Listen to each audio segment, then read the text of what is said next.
ഇന്ന് വളരെ സിമ്പിളായി എങ്ങനെ നമുക്ക് ഇംഗ്ലീഷിൽ സെൻറ്റൻസുകൾ ഉണ്ടാക്കാം എന്നാണ് ഞാൻ പറയുന്നത്. ഇപ്പോൾ ഞാൻ പറയാണ് I have A car. I have A car. ഇപ്പോൾ ഇംഗ്ലീഷ് അറിയാത്ത ഒരാൾ ചിന്തിക്കും ഇതെങ്ങനെയാണ് സിമ്പിളായിട്ട് സെൻറ്റൻസായിട്ട് ഉണ്ടാക്കുന്നതെന്ന്. അതാണ് ഞാൻ പറയാൻ പോകുന്നത്. ഇപ്പോൾ നമുക്ക് സാധാരണ ഒരു ഇംഗ്ലീഷിൽ സംസാരിക്കാൻ ആഗ്രഹിക്കുന്നവർക്കറിയാം ഐ ഞാൻ, യു നീ അല്ലെങ്കിൽ നിങ്ങൾ, ദേ അവർ, ഹി അവൻ, ഷീ അവൾ, പിന്നെ നമുക്കറിയാവുന്ന കുറേ പേരുകൾ രാജു, ലീല, രാധ, ഇങ്ങനെ, പിന്നെ സാധനങ്ങളുടെ പേരുകൾ, ഇങ്ങനെയുള്ള കുറേ കാര്യങ്ങൾ നമുക്കറിയാം അല്ലേ. വെജിറ്റബിൾസ്, ഫ്രൂട്ട്സ്, സാധാരണ എല്ലാവരും പറയുന്ന മലയാളത്തിലെങ്കിൽ മംഗ്ലീഷിൽ പറയുന്ന കുറേ കാര്യങ്ങൾ നമുക്കറിയാം. അപ്പം ഞാൻ അതിനിടയിലാണ് പറഞ്ഞത് ഐ ഹാവ് എ കാർ. അത് കേട്ടവർക്ക് മനസ്സിലായി കാണും എനിക്കൊരു കാറുണ്ട് എന്നാണ് പറയുന്നത് അല്ലേ. അപ്പോൾ നമുക്ക് നോക്കേണ്ടത് നമുക്കറിയാവുന്ന സിമ്പിളായ വാക്കുകൾ ഉപയോഗിച്ചുകൊണ്ട് എങ്ങനെ നമുക്ക് സെൻറ്റൻസ് ഉണ്ടാക്കാം. ഇവിടെ ഞാൻ പറഞ്ഞ ഐ നിങ്ങൾക്കറിയാം, ഞാനെന്നാണ്. ലാസ്റ്റ് പറഞ്ഞ കാറും നിങ്ങൾക്കറിയാം.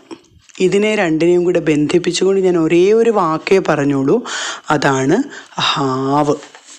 ഹാവ് എന്ന് പറയുന്നത് എനിക്കുണ്ട് അല്ലെങ്കിൽ എൻ്റേതാണ് എന്ന് പറയാനായിട്ട് ഉപയോഗിക്കുന്നൊരു കുഞ്ഞു വാക്കാണ്.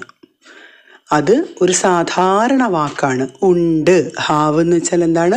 ഉണ്ട് എന്നാണ് അർത്ഥം. എനിക്കുണ്ട്, എൻ്റെ ഉടമസ്ഥാവകാശത്തെയാണ് ഹാവ് കാണിക്കുന്നത്. ഓക്കെ, അപ്പോൾ I have A car. I have A car എന്ന് പറയുമ്പോൾ എനിക്കൊരു കാറുണ്ട്. ഐ ഹാവ് എ ബുക്ക്, എനിക്കൊരു ബുക്കുണ്ട്.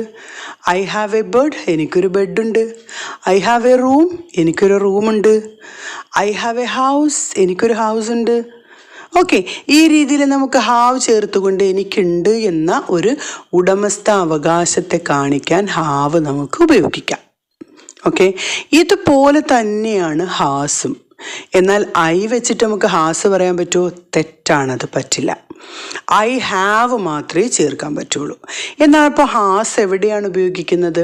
ഇപ്പം ഞാൻ പറയുന്നു ഹി ഹാസ് എ കാർ, അവനൊരു കാറുണ്ട്. ഇവിടെ നിങ്ങൾ നോക്കൂ, ഹി എന്ന പദം അല്ലെങ്കിൽ വാക്ക് വളരെ കുഞ്ഞു വാക്കാണ്, അത് നമുക്കറിയാം, അവൻ എന്നാണ്. കാർ എന്ന് പറയുന്നത് നമുക്കറിയാം. അതിനിടയ്ക്ക് നമ്മൾ ഒരു ചേർത്ത പദമാണ് ഹാസ്.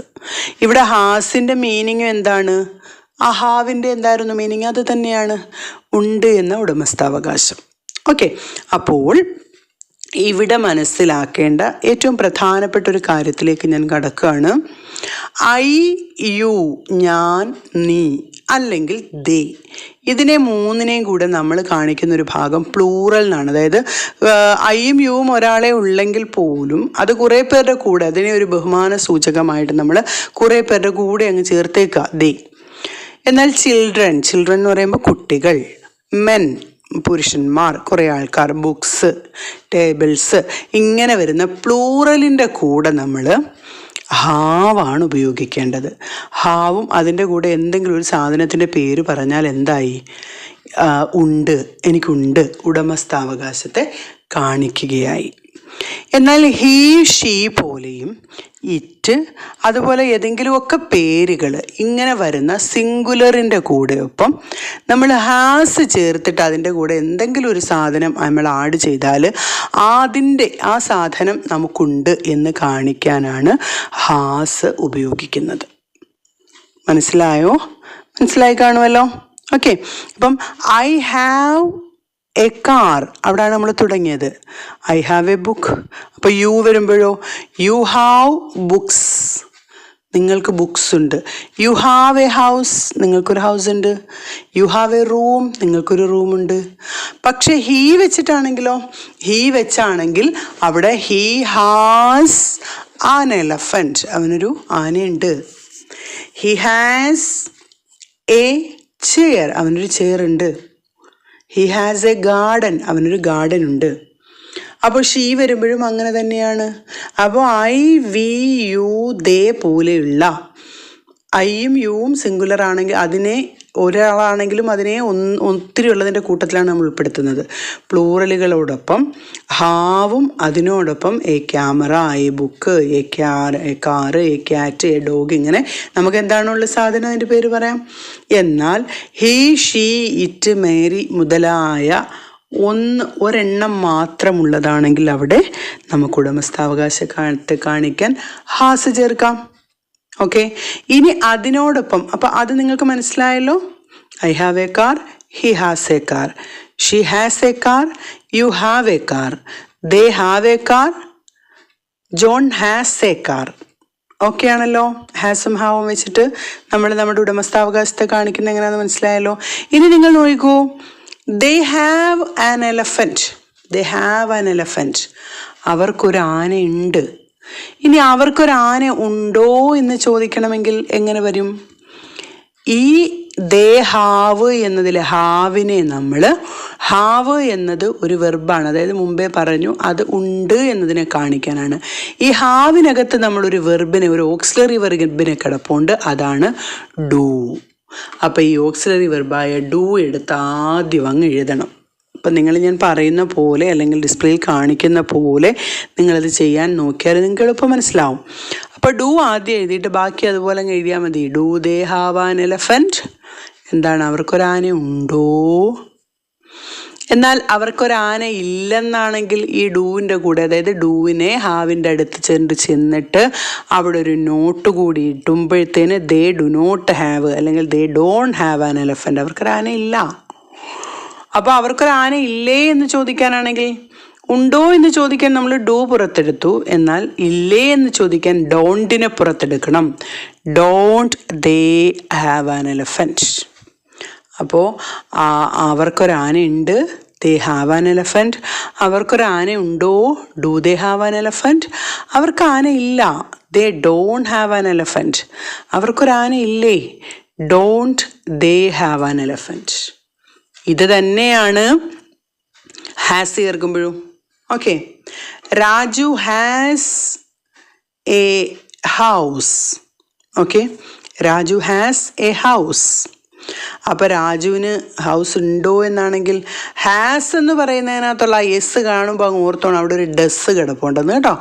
പിന്നെ മനസ്സിലാക്കേണ്ടത് ഹാവ്, അതായത് ഹാസ് ആയാലും ഹാവ് ആയാലും വേറെ വെർബ് ഒന്നും ഇല്ലാതെ നമ്മളിപ്പോൾ പറഞ്ഞ പോലെ ഐ ഹാവ് ആൻ എലഫൻറ്റ് അല്ലെങ്കിൽ ഹി ഹാസ് ആൻ എലഫൻറ്റ് എന്ന് എഴുതുമ്പോൾ അവിടുത്തെ മെയിൻ വെർബ് എന്ന് പറയുന്നത് ഹാവ് ആണ്.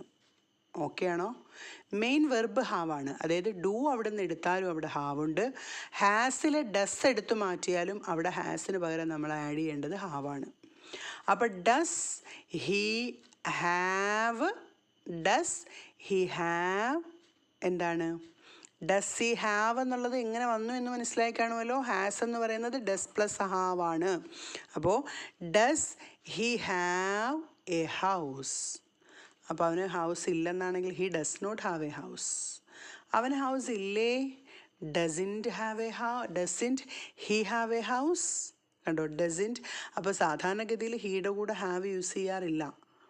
ഓക്കെ, ഇവിടെ നമ്മൾ ഡസ് പുറത്തെടുത്തത് കൊണ്ടാണ് അവിടെ ഹാവ് വന്ന് ചേരുന്നത്. ഓക്കെ, അപ്പോൾ ഇവിടെ ഉടമസ്ഥതയെപ്പറ്റി പറയുവാൻ ഹാസ് അല്ലെങ്കിൽ ഹാവ് ഉപയോഗിക്കുന്ന രീതിയാണ് ഇപ്പോൾ ഞാൻ പഠിപ്പിച്ചത്. അപ്പോൾ ഇത് മുമ്പുള്ള ക്ലാസ്സിൽ ഞാൻ പറഞ്ഞിട്ടുണ്ട്, പക്ഷേ ഇവിടെ നമ്മൾ സിമ്പിളായിട്ട് സെൻറ്റൻസ് ആക്കാനുള്ള ഒരു രീതിയാണ് പറഞ്ഞു തന്നത്. ഇവിടെ നമ്മൾ മനസ്സിലാക്കേണ്ട ഒരു കാര്യം, ഇവിടെ ഞാൻ അവനൊരു ബുക്കുണ്ട് എന്ന് പറഞ്ഞാൽ ഹി ഹാസ് എ ബുക്ക് എന്ന് പറയും. മറ്റൊരു രീതി, അതായത് നമ്മൾ മുമ്പേ പറഞ്ഞ ഡസിൻറ്റ് ഹി ഹാവ് എന്ന് പറയുന്നത് പോലെ വേറൊരു കാര്യം കൂടി പറഞ്ഞുതരാം. അവനൊരു ബുക്കുണ്ടോ എന്ന് ചോദിക്കാൻ ഡസ് എടുക്കുന്നതിന് പകരം വേറൊരു കാര്യം കൂടി നമുക്ക് ചെയ്യാം. ഹാസ് ഹി എ ബുക്ക്, അവനൊരു ബുക്കുണ്ടോ. അവനൊരു ബുക്കില്ല എന്ന് പറയാൻ ഹി ഡസിൻറ്റ് എന്ന് പറയുന്നതിന് പകരം ഹി ഹാസിൻറ്റ് എന്ന് പറഞ്ഞാൽ മതി. He has not a book. അവനൊരു ബുക്കില്ലേ, ഹാസിൻറ്റ് ഹി എ ബുക്ക്. കണ്ടോ, ഈ രണ്ട് രീതിയിലും പറയുന്നത് പഠിക്കാൻ നോക്കുക. അപ്പോൾ ഇവിടെ ഇപ്പോൾ നമ്മൾ പറയണം ഒരു ടേബിളിന് 4 കാലുണ്ട്. എങ്ങനെ പറയും? Table has 4 legs. ഒരു ടേബിളിന് 4 കാലുണ്ടോ എന്ന് ചോദിക്കാൻ ഹാസ് എ ടേബിൾ 4 legs. പക്ഷെ നമ്മൾ മുമ്പേ ചോദിച്ച രീതിയിലാണെങ്കിൽ does A table have 4 legs അതും ചോദിക്കാം. ഓക്കെ, അപ്പോൾ ഇനിയുള്ളത് നമ്മുടെ എക്സസൈസാണ്, അത് മറക്കരുത്. അപ്പോൾ എക്സസൈസിൽ നിങ്ങൾ ചെയ്യേണ്ടത്, ഇപ്പം ഞാൻ പറയണം, ഒരു ക്വസ്റ്റ്യൻ പറയുന്നു, മേരിക്ക് 2 സഹോദരിമാരുണ്ട്. ഓക്കെ, ഒന്നാമത്തെ ക്വസ്റ്റ്യൻ, മേരിക്ക് 2 സഹോദരിമാരുണ്ട്. എനിക്കൊരു ഡിക്ഷണറി ഉണ്ട്. എനിക്കൊരു ഡിക്ഷണറി ഉണ്ട്, രണ്ടാമത്തെ ക്വസ്റ്റ്യൻ. തേർഡ് ക്വസ്റ്റ്യൻ, അവൾക്ക് ഒരു ഡിഗ്രി ഉണ്ടോ? അവൾക്കൊരു ഡിഗ്രി ഉണ്ടോ? ഫോർത്ത്, ഇന്ത്യക്ക് നല്ല ഒരു ഭാവിയുണ്ട്. ഇന്ത്യക്ക് നല്ല ഒരു ഭാവിയുണ്ട്. ഓക്കെ, അടുത്ത ഫിഫ്ത്ത് ക്വസ്റ്റ്യൻ, അവർക്ക് ഒരു അവർക്ക് ട്രഷർ ഐലൻഡിൻ്റെ കോപ്പിയുണ്ട്. അവരുടെ കയ്യിൽ അല്ലെങ്കിൽ അവർക്ക് ട്രഷർ ഐലൻഡിൻ്റെ കോപ്പിയുണ്ട്. അതൊരു പുസ്തകത്തിൻ്റെ പേരാണ് കേട്ടോ. അപ്പോൾ ക്ലാസ് കണ്ടിട്ട് നിങ്ങൾക്ക് സംശയങ്ങളുണ്ടെങ്കിൽ തീർച്ചയായും കമൻറ്റ് ചെയ്യുക. ഒപ്പം തന്നെ നിങ്ങളുടെ മാക്സിമം നിങ്ങൾ ഷെയർ ചെയ്യുക. അതുപോലെ നിങ്ങളുടെ ആദ്യമായി കാണുന്നവരാണെങ്കിൽ സബ്സ്ക്രൈബ് ചെയ്യുക. ഒപ്പം തന്നെ like, share and comment. Thank you for watching. Signing off.